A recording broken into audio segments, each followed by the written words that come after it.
Hello friends, स्वागत है आप सभी का हमारे इस यूट्यूब चैनल विपुल एकेडमी पर। आई होप आप सब बढ़िया होगे, मस्त होगे और अच्छे करके पढ़ाई कर भी रहे होगे। देखिए, आज हम बात करने वाले हैं आज इस वीडियो में व्हीटस्टोन सेतु की। यानी कि अगर बात करें चैप्टर 3 की फिजिक्स में, तो करंट इलेक्ट्रिसिटी जो आपका चैप्टर है उसमें काफी मोस्ट टॉपिक में से एक टॉपिक है जिसका नाम है व्हीटस्टोन सेतु। और आज हम इसमें पूरा टॉपिक पढ़ने वाले हैं बढ़िया करके कि व्हीटस्टोन सेतु से बोर्ड एग्जाम में क्या क्या पूछा जाता है, कैसे पूछा जाता है। ठीक है, मैं सब कुछ आपको बढ़िया करके बताने वाला हूं, तो वीडियो में एंड तक जरूर बने रहना है। और जल्दी से वीडियो को लाइक कर दीजिए, अपने दोस्तों को ज्यादा से ज्यादा शेयर कर दीजिए और जो नए बच्चे हैं चैनल को सब्सक्राइब करना ना भूलें। देखिए, स्टार्ट करते हैं। अगर बात करी जाए व्हीटस्टोन सेतु की कि भाई व्हीटस्टोन सेतु होता क्या है।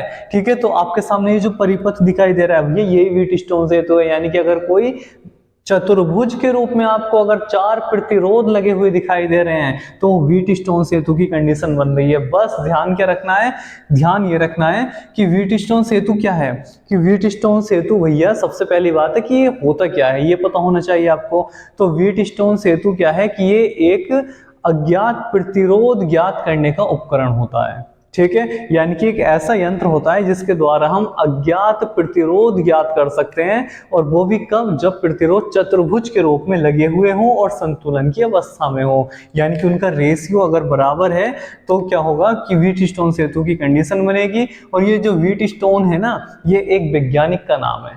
सही है, ये भी ध्यान रखना कि हमारे एक सर चार्ल्स व्हीटस्टोन नाम के एक वैज्ञानिक थे, उनके नाम पर ही ये व्हीटस्टोन सेतु, व्हीटस्टोन ब्रिज नाम रखा गया है। सही है, इसमें क्या बताया गया है तो देखिए, सबसे पहले आपको बढ़िया करके हेडिंग डाल लेना व्हीटस्टोन सेतु, फिर इसमें लिखना है इसके अनुसार। ठीक है, फिर इन्वर्टेड कॉमा लगाकर बढ़िया करके लिखना है कि संतुलन की अवस्था में, यानी कि संतुलन बना हुआ हो, किसी चतुर्भुज की दो संलग्न भुजाओं के प्रतिरोधों का अनुपात, किसी चतुर्भुज की दो संलग्न भुजाओं के प्रतिरोधों का अनुपात। यानी कि संलग्न भुजाओं का मतलब कि दो आपस में जुड़ी हुई भुजाएं। चतुर्भुज में 4 भुजाएं होती हैं, तो जो 2 भुजाएं आपस में जुड़ी हुई हैं, इधर समझो बात को।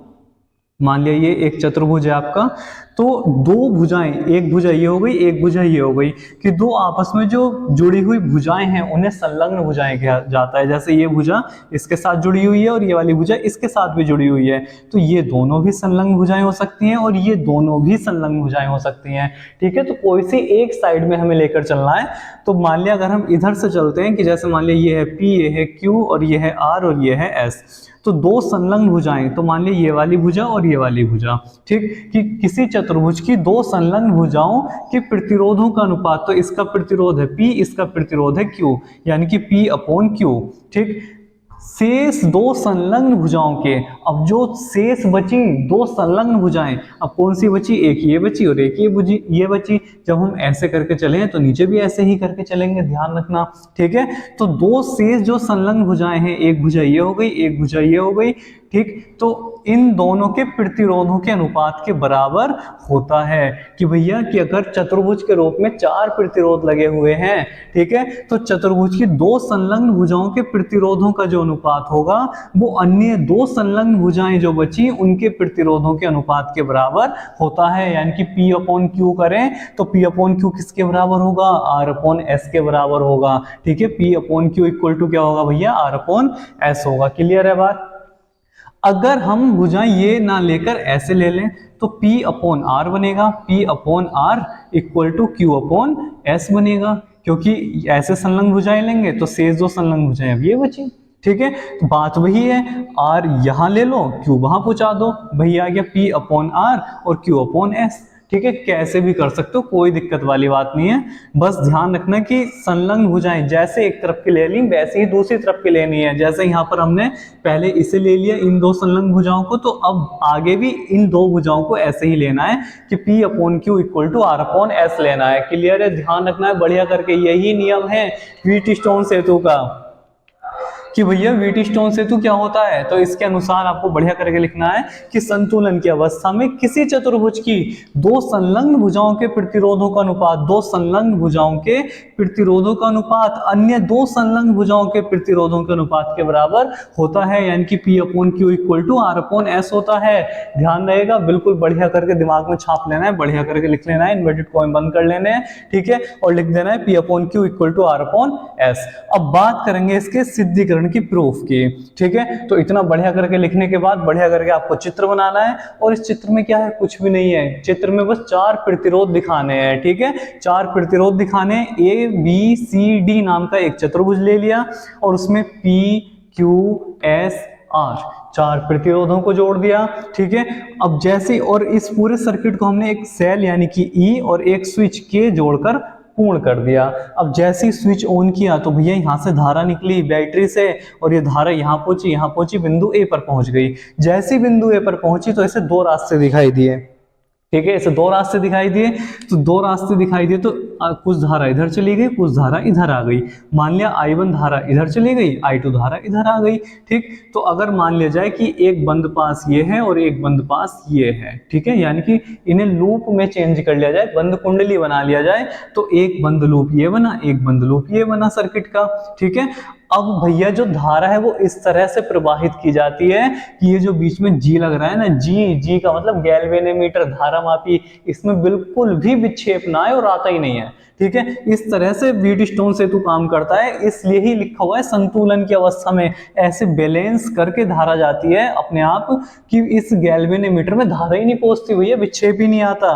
तो सारी की सारी धारा कहाँ जाने वाली है, I1 ऐसे जाके I1 क्यू में आ जाएगी, यहाँ मिलेगी।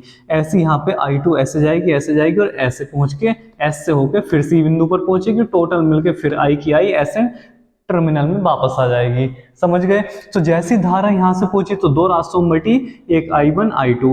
I1 किस में चली गई, भुजा AB में, और I2 कहाँ चली गई, भुजा AD में चली गई। और इस तरह से गई कि जो गैल्वेनोमीटर है इसमें बिल्कुल भी फर्क ना पड़े, इसमें डिस्टरबेंस ही ना हो, विक्षेप ही ना आए बिल्कुल भी। यही आपको लिखना है बस। ठीक है, यही लिखा हुआ है कि माना ABCD एक चतुर्भुज है जिसमें क्रम से PQSR, ठीक है, ABCD एक चतुर्भुज है जिसमें क्रम से PQSR 4 प्रतिरोध संतुलित अवस्था में जोड़े गए हैं। संतुलित अवस्था का मतलब है कि आपस में अनुपात बराबर है, बैलेंस है सब। ठीक है, इस बात को सिद्ध करना है। इन्हें एक सेल ई व कुंजी के जोड़कर परिपथ पूर्ण किया गया है। चित्र बनाकर ये लिखना है, चित्र के बारे में जो चित्र में है वही लिखना है, कहीं अलग से कुछ नहीं लिखा हुआ है। ये जो चित्र में दिख रहा है भैया वही लिखा हुआ है कि कुंजी के जोड़कर परिपथ पूर्ण किया गया है। सेल से प्रवाहित धारा I है, सेल से धारा कितनी चली, I चली, जो बिंदु A पर I1 व I2 में विभाजित हो जाती है। जैसे बिंदु A पर पहुंची तो I1 और I2 में विभाजित हो जाती है।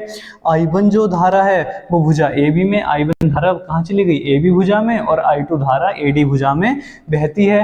धारा को इस प्रकार संतुलित करके प्रवाहित करते हैं कि कैपिटल G यानी कि जो धारा मापी है उसमें कोई भी विक्षेप न आए, बिल्कुल भी पता ही नहीं चले धारा बह रही है ना बह रही है। अतः BD में कोई धारा न होने के कारण BD के बीच विभवांतर भी 0 हो जाएगा, यानी कि B से D के अगर देखा जाए तो इनके बीच में कोई धारा नहीं बहेगी, जिसके कारण इनमें विभवांतर भी 0 हो जाएगा। ठीक है, तो बिल्कुल बढ़िया करके आपको छाप लेना है, लिख लेना है। पहले तो सबसे अच्छा करके इसका परिभाषा लिखनी है। ठीक है, नियम लिखना है कि व्हीटस्टोन सेतु क्या है, यही इसका सिद्धांत है, और फिर उसके बाद चित्र बनाना है। ठीक, इतना लिखने के बाद चित्र बनाना है, चित्र बना के चित्र के बारे में लिखना है। अब बात करते हैं, इस बात को सिद्ध करके दिखाते हैं कि भैया P/Q बराबर R/S होता भी है या नहीं होता है। ठीक है, तो इतना करने के बाद देखिए ध्यान से, देखिए कैसे होगा ये सिद्ध। बहुत आसान है, कुछ नहीं करना, बस ध्यान से देखते रहना है। ठीक है, ये आपका चित्र जैसा है वैसे का वैसे ही रहने वाला है। हम क्या करेंगे कि भाई जितना आपने लिख लिया है उससे आगे लिखना है अब। ठीक है, कि बंद पास, यानी कि बंद पास या लूप ले लो कि बंद लूप कौन सा भैया, ABDA में, या फिर बंद पास 1 में। ठीक है, जो चित्र में हमने ये ले लिया 1 में, क्या करने वाले हैं, किरचॉफ के द्वितीय नियम से। अब भैया किरचॉफ के नियम क्या है, तो किरचॉफ के नियम लास्ट वीडियो में ही डले हुए हैं, देख लो बढ़िया करके, डिस्क्रिप्शन से मिल जाएगी या प्लेलिस्ट में मिल जाएगी। ठीक है, बढ़िया करके बताए गए, बहुत आसान करके, और सुपर डुपर मोस्ट है, ध्यान रखना, बहुत ज्यादा मोस्ट टॉपिक है। जितने भी प्लेलिस्ट में जाके आप जितने भी टॉपिक देखोगे सारे के सारे सुपर डुपर मोस्ट ही हैं, फालतू कोई टॉपिक है ही नहीं पड़ा हुआ। सो ये सब बोर्ड एग्जाम में आने वाले ही टॉपिक हैं। तो किरचॉफ के अगर द्वितीय नियम से बात करी जाए तो भैया द्वितीय नियम से क्या होता है, किरचॉफ के द्वितीय नियम से देखो इधर ध्यान से, अब भैया एक बात अभी यहाँ पर लिखी हुई थी कि B और D के बीच में कोई धारा नहीं बहती और कोई भी विभवांतर नहीं होता, यानी कि विभवांतर कितना हो गया, EMF कितना हो गया, इसके बीच में शून्य हो गया बिल्कुल। तो यहाँ से हमें पता चला कि I1P यानी कि अगर विभव पतन को देखें तो V बराबर I इंटू R होता है। I का मतलब धारा और R का मतलब प्रतिरोध। तो यहाँ पर कितना हो गया, V बराबर I1 इंटू P हो गया माइनस ऐसे यहाँ देखो I2 इंटू आर हो गया। ठीक है, ये वाली धारा किस में आई, इस वाले प्रतिरोध में आई। अब ये धारा भैया ऐसे जाती है, धारा ऐसे जाती है, दोनों धाराएं आमने सामने हो जाएंगी तो क्या कर देंगे, घटा देंगे, माइनस इसलिए आया। और बराबर किसके होंगे, वैद्युत वाहक बल के या विभवांतर के, और विभवांतर बी और डी के बीच कितना है भैया, 0 है। तो यहाँ से I1P इक्वल टू कितना हो गया, I2R हो गया। ठीक, समीकरण नंबर 1 बन गई। कुछ नहीं करना था, आराम से इस वाले बंधपास को देखो, I1P यानी कि इन दोनों की गुणा माइनस दोनों धाराएं कहाँ जा रही हैं, अलग अलग जा रही हैं। ठीक है, इस वाली संधि से एक इधर जा रही है, एक इधर जा रही है, तो दोनों को आपस में घटा दो, ज्यादा में से कम को घटा लेते हैं। तो ये क्या हो जाएगा, I2R हो जाएगा बराबर 0, क्योंकि विभवांतर क्या है, इस बंधपास की बात कर रहे हैं तो विभवांतर इसमें 0 है। ठीक है, तो दोनों एक दूसरे के क्या हो गए भैया, ये बराबर हो गए। समीकरण नंबर बनी 1। अगर ऐसे ही हम बंद लूप BCDB में देखें, ठीक है, देखो ध्यान से कि बंद लूप कौन सा आ गया, BCDB, या फिर जो दूसरा वाला है, ठीक है, या फिर जो दूसरा वाला है में किरचॉफ के द्वितीय नियम से। अब भैया ये क्या होने वाला है, किरचॉफ के द्वितीय नियम से फिर वैसे होने वाला है कि भैया ये वाला जो विभव पतन है ये रहा। ठीक है, V बराबर I इंटू आर से, यानी ये कितना हो गया, I1Q माइनस ये कितना हो गया, I2S इक्वल टू कितना हो गया, 0। दिख रहा है या नहीं दिख रहा है, इतना दिख रहा है। ठीक है, तो यहां से क्या हो जाएगा, I1Q इक्वल टू I2S। समीकरण नंबर कौन सी बन गई भैया, 2 बन गई, सेकंड बन गई। समीकरण 1 देखो, समीकरण 2 देखो, क्या कर सकते हैं, इतना बढ़िया से लिख लिया। इसके बाद देखो करेंगे क्या, थोड़ा सा चलो देखते हैं इधर क्या करने वाले हैं कि समीकरण 1 डिवाइड बाई सेकंड से।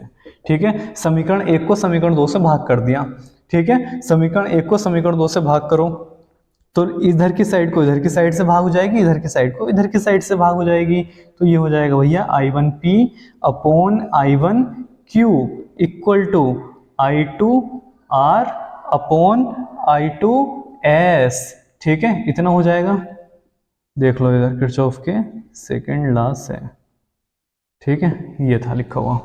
I1 से I1 खत्म, I2 से I2 खत्म, क्या आ गया, P upon Q equal to R upon S आ गया। क्या यही लाना था क्या, P upon Q equal to R upon S खत्म। ठीक है, यही तो लाना था, इतनी सी तो बात चल रही थी बस। ठीक है, कि चतुर्भुज की दो संलग्न भुजाओं के प्रतिरोधों का अनुपात, संलग्न भुजाओं के प्रतिरोध कितने हैं, P और Q, यानी कि P और Q दोनों का अनुपात अन्य दो संलग्न भुजाओं के प्रतिरोध यानी कि R और S के अनुपात के बराबर होता है। ठीक है, यही सिद्ध करना था। या फिर हम लिख सकते हैं P upon R equal to Q upon S, ऐसे भी लिख सकते हैं कि P upon R equal to क्या होगा, Q अपॉन S होगा। बात वही है, ये आपस में चेंज कर दो।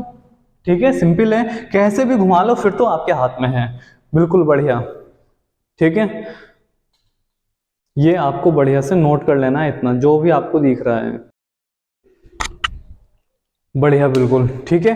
तो यही था व्हीटस्टोन सेतु, इतना सा नियम होता है, बस कुछ नहीं करना, आराम से आपको हेडिंग डाल लेना है और इसकी परिभाषा लिख देनी है कि संतुलन की अवस्था में किसी चतुर्भुज की दो संलग्न भुजाओं के प्रतिरोधों का जो अनुपात होता है वो अन्य दो संलग्न भुजाओं के प्रतिरोधों के अनुपात के बराबर होता है। ठीक है, यानी कि P upon Q equal to R upon S। इस बात को हमें सिद्ध करके दिखाना था और ये भैया हो गई है सिद्ध, प्रूव्ड हो गई है ये बात। ठीक है, और ये हमने सिद्ध कैसे करा, एक आपको चित्र बना लेना है, जो चित्र में बनाया है वह लिख देना है बढ़िया करके, और बस फिर किरचॉफ के नियम लगा दो, एक बंद पास फर्स्ट में, बंद पास सेकंड में, ठीक। और बस कुछ नहीं करना, I1P इक्वल टू I2R रख दो, I1Q इक्वल टू I2S रख दो, ठीक है। दोनों धाराएं विपरीत है तो इसलिए बीच में आएगा माइनस, और इक्वल टू होना है 0, क्योंकि इसके बी और डी के बीच में विभव कितना है, विभवांतर कितना है, 0 है, ठीक है। इसलिए हमने क्या रखा, इसे इक्वल टू 0 रखा, दोनों बराबर हो गए, बस अपॉन करके काट दो, आ गए प्रतिरोधों का अनुपात। अब यहां से ध्यान से समझो बात को, सवाल क्या देता है,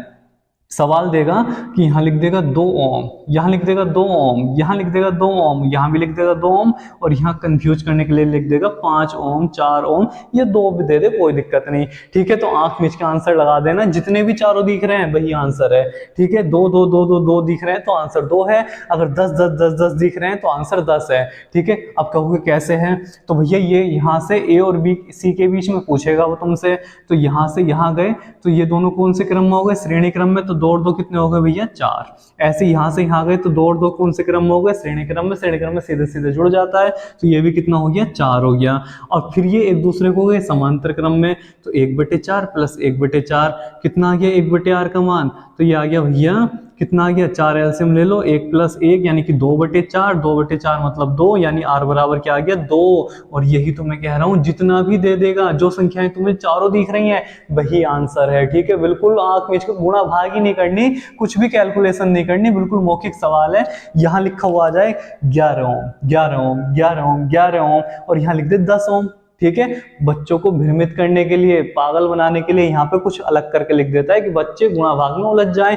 बस तुम्हें ये देखना है कि चारों प्रतिरोध क्या कौन से दे रखे हैं, ठीक है। तो चारों प्रतिरोध सेम दे रखे हैं, तो जो दे रखा है वही तुल्य प्रतिरोध है परिपथ का, खत्म हो गया सवाल, ठीक है। तो बिल्कुल मौखिक ध्यान रखना, अगर विकल्पों में आ जाए तो बिल्कुल भी गुणा भाग करने की आवश्यकता नहीं है। जो तुम्हें चारों प्रतिरोधों के मान दे रखे हैं 100 ओम 100 100 100, तो 100 ही उसका तुल्य प्रतिरोध है। यहाँ पर क्या है, कोई फर्क नहीं पड़ता, क्योंकि इसमें ना धारा बह रही ना इसमें विभवांतर है, ठीक है।